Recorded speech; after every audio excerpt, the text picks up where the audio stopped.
لیکن آپ لوگوں کو حیرانگی ہوتی ہے کہ کب کوئی چیز باہر آتی ہے، لیکن ہمیں تو ڈے ون سے یقین ہے کہ یہاں یہ لوگ اندر ہو یا باہر ہو، ان سے عوام کو کوئی فائدہ نہیں ہے، پاکستان کو کوئی فائدہ نہیں ہے۔ ان کی سیاست اول تا آخر اپنی ذات کے لیے، اپنے خاندانوں کے لیے، اپنے مفادات کے لیے، اپنے پراپرٹیوں کے لیے ہے۔ لیکن سراج الحق صاحب، عمران خان صاحب تو کہتے ہیں میرا تو خاندان بھی ادھر نہیں ہے، میری تو جائیداد بھی ایز سچ کوئی نہیں ہے سوائے بنی گالا کے، مجھے تو پراپرٹی بنانے کا شوق بھی کوئی نہیں ہے، میرے تو بچے بھی باہر ہیں۔ تو ان کے اوپر کیا یہ چیز فٹ آتی ہے جو آپ فرما رہے ہیں؟ دیکھیے ان کے ساتھ بھی ماشاءاللہ چاروں طرف مافیاز کے لوگ تو موجود ہیں جو انویسٹمنٹ کرتے ہیں پھر فائدے اٹھاتے ہیں۔ ماضی میں پونے 4 سالوں میں ہم نے تو یہی دیکھا کہ لوگوں نے انویسٹمنٹ کی، پیسہ خرچ کیا، جب موقع ملا جس چیز پر ان کا ہاتھ اور بس چلا پھر فائدہ بھی اٹھایا۔ میں اس لیے کہنا چاہتا ہوں کہ پیپلز پارٹی، مسلم لیگ اور پی ٹی آئی کی سیاست میں جو لوگ فرق کرتا ہے وہ شاید سیاسی طور پر نابالغ ہو سکتے ہیں۔ یہ ایک ہی طرح کے لوگ ہیں، بس اتنا ہے کہ چچا اس طرف بیٹا ہے، بھتیجا اس طرف آیا ہے، ماموں ادھر بیٹا ہے، بھانجا ادھر آیا ہے، بڑا بھائی ادھر ہے، چھوٹا بھائی ادھر ہے، اسد عمر صاحب ادھر ہے، زبیر عمر صاحب ادھر ہے، اتنا ہی فرق ہے۔ تو میں اس لیے کہنا چاہتا ہوں کہ یہ ایک مافیاز ہے جنہوں نے پارٹیوں پر قبضہ کیا ہے، پارٹیوں کو اپنے مقاصد کے لیے پھر یہ لوگ استعمال کرتے ہیں، اور واحد مقصد یہی ہے کہ پیسہ بنانا۔ Sorry, I'm cutting you short، لیکن پھر اگر آپ پیپلز پارٹی کو ایکویشن سے نکال دیں، پی ایم ایل این کو ایکویشن سے نکال دیں، پی ٹی آئی کو ایکویشن سے نکال دیں، تو پھر بچا کیا؟ چھوٹی جماعتیں رہ میں گئی سمجھتا ہوں، بشمول جماعت میں تو اسلامی۔ یہی بات کرتا ہوں نا کہ 75 سالوں سے تو یہی لوگ ہیں نا، اور کون ہے؟ یہی یوسف رضا گیلانی صاحب ادھر ہے، اس کا پڑوسی جناب قریشی صاحب دوسرے طرف ہے۔ تو اسی طرح علی حاضر القیاس کراچی میں دیکھے، لاہور میں دیکھے، پشاور میں دیکھے، یہی چند لوگ ہیں، پارٹیاں بدلتے ہیں، رنگ بدلتے ہیں، جھنڈے بدلتے ہیں، کردار بدلنے کے لیے تیار نہیں ہیں۔ میں اس لیے قوم سے اپیل کرتا ہوں کہ جب آپ لوگوں نے پیپلز پارٹی، پی ٹی آئی، مسلم لیگ کو ایک بار نہیں بار بار دیکھا، اب 10 سالوں سے خیبر پختونخوا میں پی ٹی آئی کی حکومت ہے، 14 سالوں سے سندھ میں پیپلز پارٹی کی حکومت ہے۔ آپ جا کر دیکھ لیں کہ ان دونوں حکومتوں میں کیا فرق ہے۔ کوئی پٹوار سسٹم ٹھیک ہوا، کوئی ہسپیٹلز ٹھیک ہو گئے، کوئی تعلیمی نظام میں انقلاب آیا، کوئی عدالتی نظام ٹھیک ہوا، کوئی پروٹوکول کلچر کا خاتمہ ہوا، کوئی اپروچیبل سسٹم عوام کے لیے بن گیا۔ ایک رتی کا فرق نہیں ہے سوائے یہ کہ یہ ہے پیپلز پارٹی اور وہ ہے پی ٹی آئی۔ نام کے فرق کے علاوہ کردار میں کوئی فرق نہیں ہے۔ سراج الحق صاحب، آپ نے فرمایا کہ پی ڈی ایم اور پاکستان تحریک انصاف جتنی بھی جماعتیں بڑی بڑی ہیں وہ پاکستان کی معاشی بدحالی کا بیسکلی ریزن ہے، اس کی وجہ ہے۔ اب تو اسحاق ڈار صاحب بھی واپس آ گئے ہیں، کیا امید رکھتے ہیں؟ میں آپ کو یقین دلاتا ہوں کہ اسحاق ڈار صاحب بھی کوئی نیا آدمی نہیں ہے، یہ بھی اس سودی نظام کا ایک فیسیلیٹیٹر ہے، محافظ ہے۔ جو سودی نظام، قرضوں کا نظام، آئی ایم ایف اور ورلڈ بینک کے غلامی کا نظام پی ٹی آئی نے چلایا تھا، پی ڈی ایم والے چلا رہے تھے، اب ڈار صاحب آ گئے تو یہ بھی آگے کی طرف اس چیز کو لے جائیں گے، پیچھے کی طرف آنے کے لیے تیار نہیں۔ یہ تو انقلابی لوگ ہے ہی نہیں، اس کے ساتھ کوئی نیا ویژن ہے ہی نہیں۔ یہ اتنا کر سکتا ہے کہ سعودی عرب نے اگر پی ٹی آئی کے زمانے میں کوئی 3 ارب ڈالر رکھے تھے آپ کے ساتھ امانتاً، تو شاید یہ اس میں کوئی 1 ارب اضافہ کر لے، کوئی 1 سال کا اضافہ کر لے۔ تو اسی دائرے میں یہ سب کے سب گھومنے والے لوگ ہیں۔ میں ایک بار پھر کہوں گا کہ جو لوگ اسحاق ڈار صاحب، مفتاح اسماعیل صاحب، شوکت ترین صاحب، اسد عمر صاحب ان میں فرق کرتے ہیں، شاید وہ سمجھتے نہیں ہیں۔ یہ ایک ہی کلب کے لوگ ہیں اور ایک ہی دائرے میں گھومنے والے لوگ ہیں اور ایک ہی آقا کے غلامی پر راضی لوگ ہیں۔ ان کے 19-20 کے سراج الحق صاحب، اس میں کوئی کون سے آقا فرق کی نہیں غلامی؟ ہے۔ کون سے آقا کی غلامی؟ ظاہر ہے یہ ورلڈ بینک کے غلام ہیں، یہ آئی ایم ایف کے غلام ہیں، جو بین الاقوامی اسٹیبلشمنٹ ہے یہ ان کے غلام ہیں۔ ان کو یقین دلاتے ہیں کہ ہمیں موقع دے دیں، ہم بہتر غلام ہو سکتے ہیں، ان کا کوئی اور کام ہی نہیں ہے سوائے اس کے علاوہ، نہ کوئی جانتا ہے اس کے علاوہ۔ اس لیے اس ملک کو اب ایک انقلابی نظام کی ضرورت ہے۔ وہ انقلابی نظام، فلاحی نظام، کامیابی کا نظام، وہ اللہ کا دین ہے۔ ہم اس لیے چاہتے ہیں کہ پاکستان ایک ویلفیئر اسلامی ریاست بنانے کے لیے فلاحی یہاں اسلامی ریاست کی بات، ریاست مدینہ کی بات تو خان صاحب نے بھی کی تھی، آپ تو ان کی کابینہ کا حصہ بھی رہے ہیں، آپ کو وہ چیز نظر نہیں آئی ادھر؟ نہیں، میں خان صاحب کی کابینہ کا کبھی حصہ نہیں رہا ہوں، اور مرکزی حکومت میں ہم نے ہمیشہ مخالفت کی ہے، نہیں، کے پی کے اندر تو آپ رہے نا؟ کے پی کے میں رہے ہیں، صوبائی حکومت کا حصہ رہے ہیں آپ، حکومت میں شامل تھے، بالکل۔ لیکن اس وقت عمران خان صاحب یہی کہتے تھے کہ اگر مجھے مرکز میں حکومت مل جائے تو میں قرضوں کی سیاست اور قرضوں کی معیشت کو ختم کروں گا، وی آئی پی کلچر کو ختم کروں گا۔ وہ جو بے شمار اعلانات آنے سے پہلے کیے تھے کہ میں 1 کروڑ لوگوں کو نوکریاں دوں گا، میں 50 لاکھ گھر بنا کر دوں گا، میں پٹوار سسٹم کو بدلوں گا، میں تعلیمی نظام، صحت کے نظام، یہ سب بدلوں گا، لیکن ظاہر ہے 4.25 سال میں تو ایک قدم بھی نہیں اٹھا سکے۔ ابھی 3 کروڑ لوگ ہمارے سیلاب کے متاثرین ہیں، ہمارے 10 لاکھ مکانات اس وقت بہہ گئے ہیں۔ تو اگر وہ 1 کروڑ مکانات میں سے 1 لاکھ مکانات بھی ہوتے، یہ بناتے، تو یہ سیلاب کے متاثرین آسانی کے ساتھ اب ہم وہاں منتقل کرتے، لیکن ایک ٹینٹ بھی نہیں ہے۔ سیلاب کی طرف میں آؤں گی، وہ ایک بالکل بڑا امپورٹنٹ اور سیپریٹ ٹاپک ہے، اس کے اوپر ڈسکشن کریں گے، لیکن اب ذرا آگے کی سیاست کی طرف بڑھتے ہیں۔ ایک تو نومبر کے اندر اہم تقرری کے اوپر خان صاحب کے بہت زیادہ اچھے خاصے تند و تیز قسم کے بیانات سامنے آ رہے ہیں۔ وہ کہتے ہیں کہ کسی بھی طریقے سے شہباز شریف صاحب، زرداری صاحب، نواز شریف صاحب کو اہم تقرری نہیں کرنی چاہیے، next chief of army staff کا ڈیسیجن نہیں لینا چاہیے۔ دوسری طرف انتخابات بھی ہوتے ہوئے دور دور تک نظر نہیں آ رہے ہیں، اور تیسری طرف ایک ہجان کی سی کیفیت بھی بنتی جا رہی ہے۔ اسحاق ڈار صاحب واپس آ گئے، ادھر سے عمران خان صاحب کی کال سپٹمبر، پھر obviously پنجاب کے پی کے حکومت ان کے پاس ہے، یہاں وفاق کی حکومت صرف مخلوط گورنمنٹ کے پاس ہے۔ ایسی صورتحال میں سیاسی منظرنامہ آپ کے سامنے کیا اس کا خاکہ بن رہا ہے؟ دیکھیں، اگر عمران خان صاحب کہتے ہیں نا کہ نومبر میں آرمی چیف کی تقرری حکومت نہ کرے، آئندہ پر چھوڑے، کیوں کہتا ہے؟ اس لیے کہ نواز شریف ہو، شہباز شریف ہو، زرداری صاحب ہو، عمران خان ہو، ان سب کی سیاست آرمی چیف کی مرہونی منت ہوتی ہے۔ 1 ہفتے کے لیے ان لوگوں کو اسٹیبلشمنٹ اپنا سپورٹ ان سے ختم کر لیں، یہ سیاست چھوڑیں گے، لیکن یہ عادی ہے اس چیز کے کہ ہمیشہ اسٹیبلشمنٹ کے سہارے آ کر یہ الیکشن میں جیت جاتے ہیں اور پھر حکومتوں میں آتے ہیں، اور ایک دن کے لیے جب ان کی سپورٹ نہیں ہوتی ہے یہ دڑام سے گرتے ہیں۔ تو یہ سب کے سب، یہ صرف عمران خان صاحب کی بات نہیں ہے، شہباز شریف بھی، زرداری صاحب بھی یہی چاہتے ہیں کہ الیکشن کمیشن بھی ان کے تابع ہوں، سپریم کورٹ بھی ان کے تابع ہوں، اسٹیبلش بھی ان کے تابع ہوں۔ ہمارا موقف یہ ہے کہ آرمی چیف کی تقرری میرٹ کی بنیاد پر ہو، سینیارٹی کی بنیاد پر ہو، اس طریقہ کار کے مطابق ہو، وہ کسی فرد کی مرضی کے مرہونی منت نہ ہو۔ جس طرح سپریم کورٹ کی چیف جسٹس کی تقرری کسی وزیر اعظم یا صدر کے مرہونی ہی منت نہیں ہوتا ہے۔ لیکن سراج الحق صاحب، یہ تو آئینی ریکوائرمنٹ ہے نا کہ جو پرائم منسٹر نے بات کہی ہے وہ مسٹ ہے کسی بھی ادارے کے سربراہ کے لیے ماننا، جو بھی ادارہ گورنمنٹ کے اندر آتا ہے۔ دیکھیے، ادارہ تو سپریم کورٹ بھی ہے۔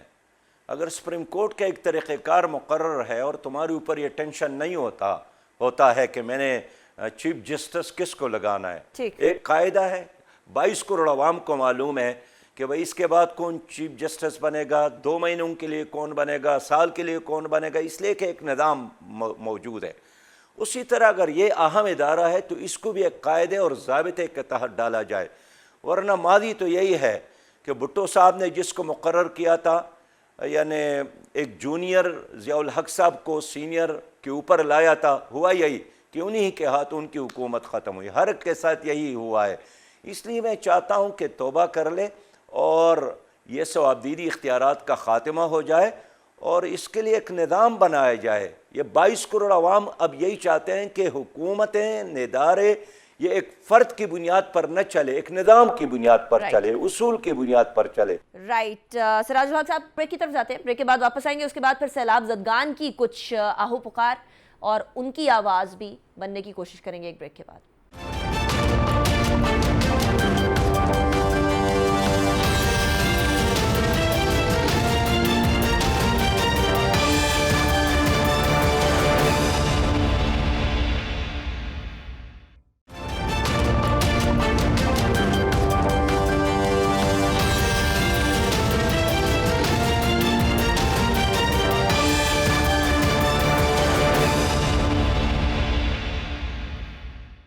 Welcome back after the break.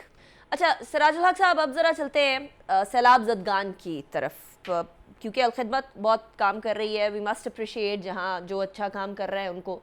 آپ کی جماعت اسلامی کی الخدمت نے بے شک ہر ٹائم پر بہت کام کی ہے، اس ٹائم پر سیلاب زدگان کی کیا صورتحال ہے؟ کون سے علاقے ایسے ہیں جو ابھی بھی بڑے برے طریقے سے متاثر ہیں، جہاں ابھی بھی لوگوں کو شدید مدد کی ضرورت ہے؟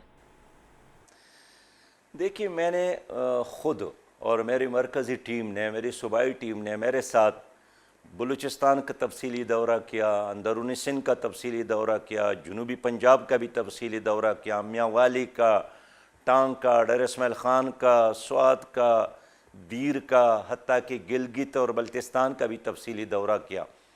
اور ان تمام علاقوں میں ہم ہزاروں لوگوں سے ملے ہیں، لاکھوں لوگوں کو ہم نے دیکھا، اور میں نے اس پوری دوروں میں کوئی ہیلی کاپٹر یوز نہیں کیا، فضائی سروے نہیں کی، میں خود ملا ہوں لوگوں کے ساتھ، ان کے بچوں کے ساتھ، ان کے بڑوں کے ساتھ، سب کے ساتھ۔ ایک چیز تو بالکل ظاہر ہے کہ یہ جو اتنا بڑا ڈیزاسٹر ہے، اس کے نقصان کو کم کیا جا سکتا تھا اگر 2010 کے فلڈ کمیشن کی رپورٹ پر کوئی حکومت عمل کرتی، لیکن مجھے افسوس ہے کوئی حکومت نے اس کو سیریس نہیں لیا۔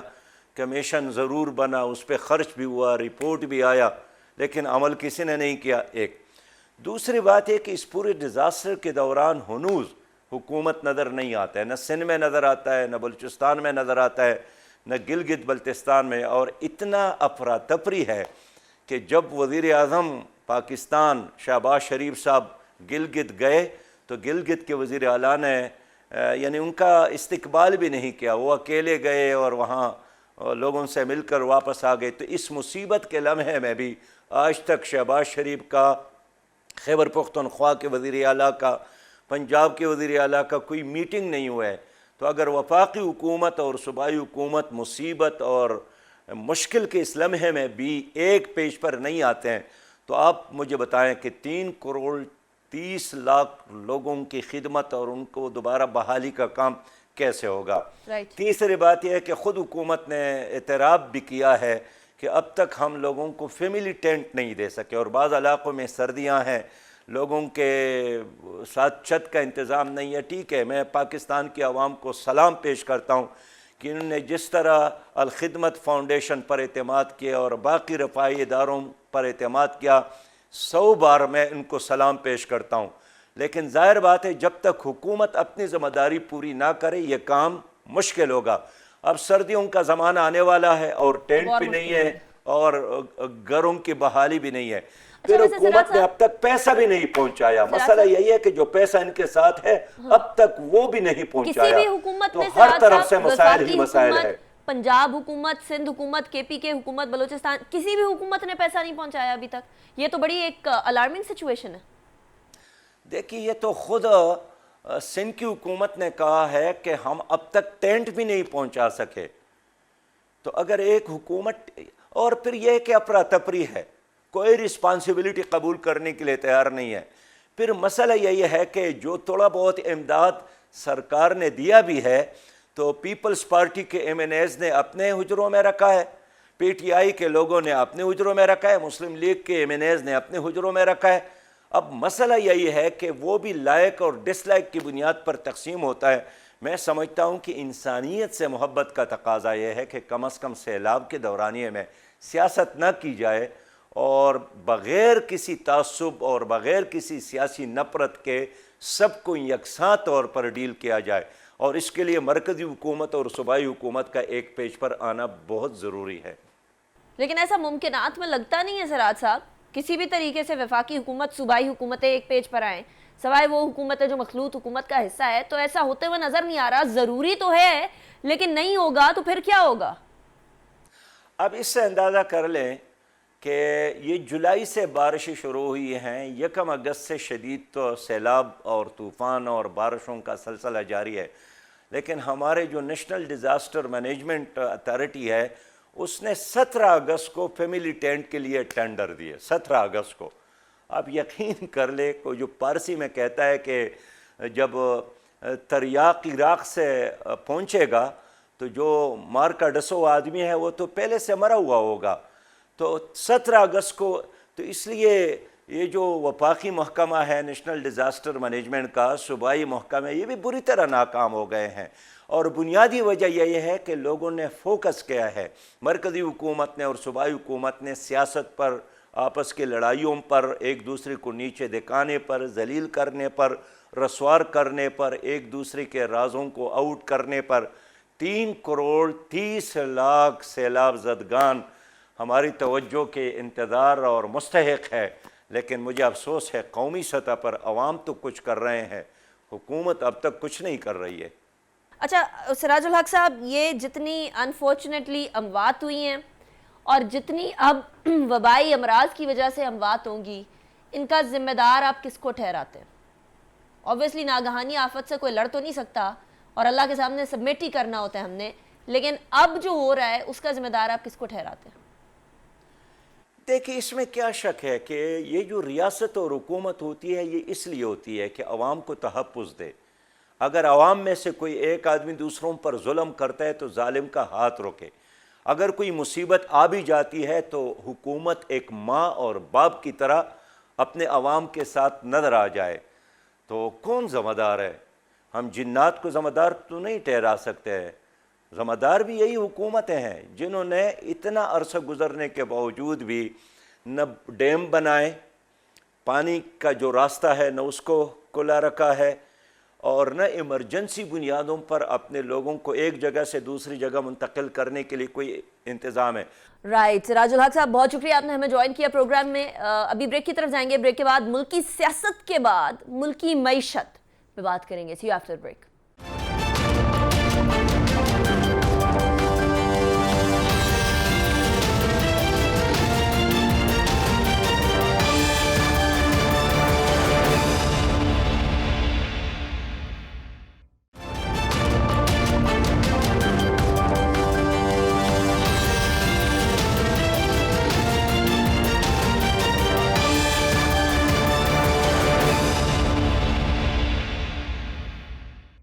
Welcome back after break. Pakistani سیاست کے اندر کیا چل رہا ہے وہ آپ کے سامنے تھا. اب پاکستانی معیشت کی بات کرتے ہیں. اسحاق ڈار صاحب کی واپسی کو بڑے خوشائند طریقے سے لیا جا رہا ہے, بالخصوص حکومتی حلقوں کے اندر کہ ڈار صاحب آئے ہیں. 12 روپے پیٹرول کی قیمتوں کے اندر کمی ہو گئی ہے, 12 روپے کے قریبی ڈالر سستا ہو گیا ہے, لیکن فیکٹ آف دا میٹر ہے کہ پاکستانی معیشت اس ٹائم پر شدید اوور آل درکار ہے اس کو, اس لیے کیونکہ ڈار صاحب کے بارے میں جو کہا جاتا ہے کہ فگر فجنگ ہو رہی ہے اور وہ سارے معاملات, اگر وہ واقعی میں ہو رہی ہے, اگر وہ واقعی میں ٹرو ہے تو پھر یہ پاکستانی معیشت کا سلوشن نہیں ہے.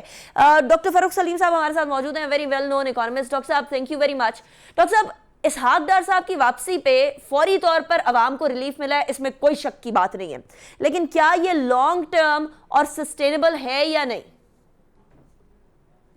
دیکھیے انیکا, 2 چیزوں کے اوپر ہم فوکس کر سکتے ہیں. ایک تو اسحاق ڈار صاحب کی جو ماضی کی کارکردگی ہے 2013 سے 2017 تک, اس میں کیا اشاریے تھے, ان میں اس دوران ان کی کیا اچیومنٹ تھی, کارکردگی کیسی رہی.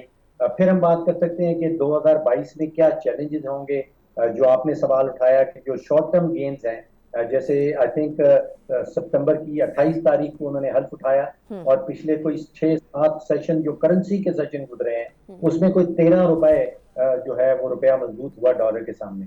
تو کیا یہ شارٹ ٹرم گین جو ہے یہ اگلے چند مہینوں کے لیے سسٹینیبل ہے, کیا یہ مضبوطی جاری رہے گی؟ تو یہ 2-3 بڑے امپورٹنٹ ایشوز ہیں. میں اگر 2 اشاریہ آپ کے سامنے رکھ دوں, جو 2013 اور 2017 کا پیریڈ تھا, وہ 4 سال کا پیریڈ تھا. اسحاق ڈار صاحب 4 سال